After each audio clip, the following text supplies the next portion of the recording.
राधे राधे, हरे कृष्णा। आज अध्याय 1 का 15वां श्लोक, जो कि इस प्रकार है।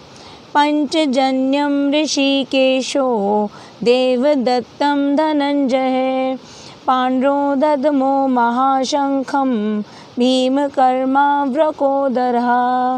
अर्थात ऋषिकेश भगवान श्री कृष्ण ने अपना पंचजन्य शंख बजाया।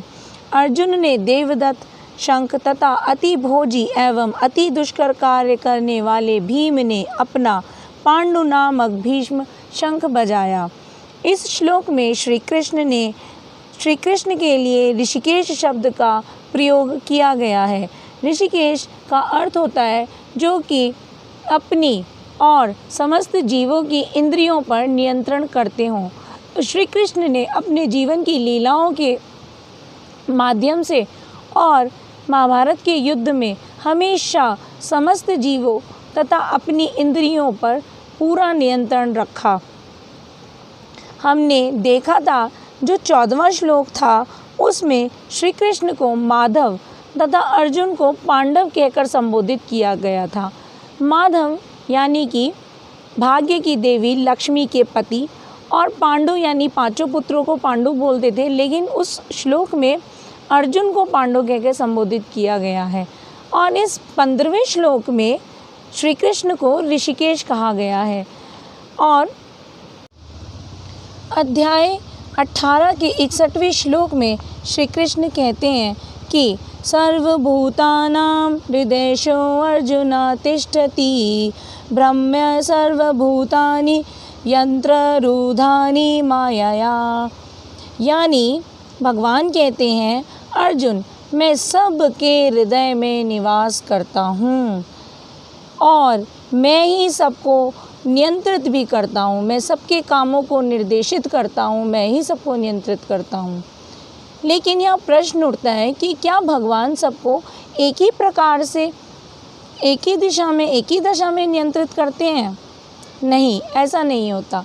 भगवान सबको सबके कर्मों के हिसाब से और उनकी शरणागति के हिसाब से उनको निर्देशित करते हैं। शरणागति के हिसाब से कैसे?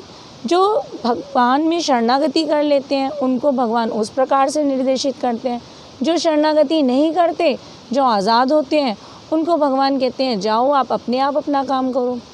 इसको हम इस प्रकार समझ सकते हैं, जैसे कि एक पिता के 2 पुत्र हों और दोनों पुत्रों का स्वभाव अलग अलग होगा। एक पुत्र आज़ाद रहना चाहता है, वो आज़ाद रहता है, और दूसरा पुत्र पिता की शरणागति में रहता है, शरण में रहता है। जो जैसा पिता बोले वैसा वो करता है। तो पिता क्या करते हैं, जो पुत्र आज़ाद है, जो खुद अपना सब काम कर लेता है, उसको कहते हैं जा बेटा तू अपने हिसाब से अपने मनमाने ढंग से जो जैसा करना चाहे वैसे कर ले। उसको वो ज़्यादा ध्यान नहीं देते। परंतु जो पुत्र पिता की शरण में है, सब कुछ पिता से पूछ के करता है, बता के करता है, उसको पिता क्या कहते हैं? उसको पिता कहते हैं कि समय समय पर उसको निर्देशित करते हैं, उसको हर कदम पे उसका सहायता करते हैं, करनी पड़ती है क्योंकि वो शरणागति है। इसी प्रकार भगवान भी जो हम उनकी शरण में चले जाते हैं तो प्रभु हमें भी समय समय पर सहायता प्रदान करते हैं। परंतु जब हम उनकी शरणागति नहीं करते, उनसे कुछ पूछ के कार्य नहीं करते, तो कहते हैं ठीक है, जब तक तू कर रहा है करता रहे, एक ना एक दिन तो सबको प्रभु की शरण में जाना ही पड़ता है। तो इस प्रकार अध्याय 18 के 61वें श्लोक में भी प्रभु यही समझा रहे हैं अर्जुन को कि मैं इंद्रियों को नियंत्रित करता हूँ सबकी, लेकिन सबके कर्मों के हिसाब से।